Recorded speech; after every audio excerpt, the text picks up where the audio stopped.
আজকে আমি দু একটি কথা না বললেই নয়। লালপুর বাগাতিপাড়াতে সারা বাংলাদেশে আওয়ামী সন্ত্রাসীরা অস্ত্র রেখেছে। এই অস্ত্র এখন পর্যন্ত উদ্ধার হয় নাই। গত 5 মাসে কয়েক জায়গায় লালপুরের কয়েক জায়গায় অস্ত্র প্রদর্শন হয়েছে। এই অস্ত্রধারীকে গ্রেপ্তার করা হয় নাই। ওসি সাহেব আপনাকে সম্মান করে আর্মি আমাদের রাষ্ট্রীয় সম্পদ, আপনারা মোটরসাইকেল ধরছেন, ভালো কথা। এই অস্ত্রগুলি উদ্ধার করুন।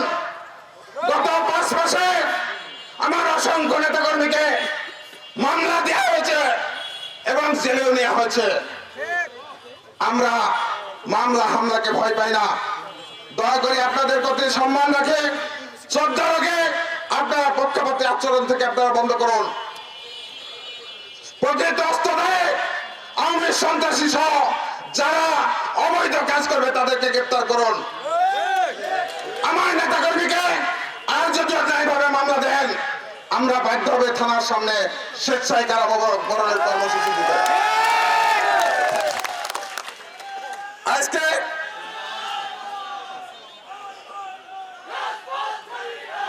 আজকে বিভিন্ন সংগঠন বিএনপির নামে সারা দেশে অপপ্রচার চালাচ্ছে। বিএনপির নামে মিথ্যা কথা বলছে, নিজেদের ফায়দা লুটার চেষ্টা করছে। আমরা বৈষম্য বিরোধী আন্দোলনের নামে হাসিনার পতন করেছি। এই হাসিনার পতন হয়েছে তারেক রহমানের নেতৃত্বে। বৈষম্য বিরোধী নেতারা যখন টিভি অফিসে কর্মসূচি প্রত্যাহার করেছে, সেই সময় আমি সদপ্তর সম্পাদক ছিলাম।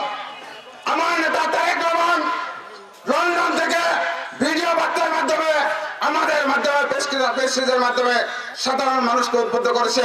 সেদিনকার আন্দোলন হাসিনা বিরোধী আন্দোলন করেছে সাধারণ মানুষ, রক্ত দিয়েছে সাধারণ মানুষ, মরেছে সাধারণ মানুষ। বৈষম্য বিরোধী অনেক নেতারাই সেদিন টিভি অফিসে ছিলেন। আপনারা কষ্ট করছেন, আপনাদেরকে ধন্যবাদ জানাই। আজকে চেয়ারম্যানের কাছে বিজেপি বয়স্ক ভাতা, বিধবা ভাতা কারা নিতে যায়, খবর নেন। বৈষম্য বিরোধী ছাত্র কেন্দ্রীয় নেতাদেরকে আমি আহ্বান জানাবো, আপনাদের কর্মীরা বিভিন্ন অফিসে কেন যায়? অন্যান্য অপরাপর সংগঠন আপনারা কেন বয়স্ক ভাতা, বিধবা ভাতা চেয়ারম্যানদের কাছ থেকে নেন? আপনাদের কর্মীরা নাই, আর আপনারা নিজেদেরকে সুফি হিসাবে বিএনপির নামে বদনাম করছেন। কারণ আমি বদনাম করার জন্য দরকার নাই। আপনারা আপনাদের নিজেদের কাজটা করুন, নিজেরা ভালো থাকুন, দেশকে ভালো রাখুন। বিএনপির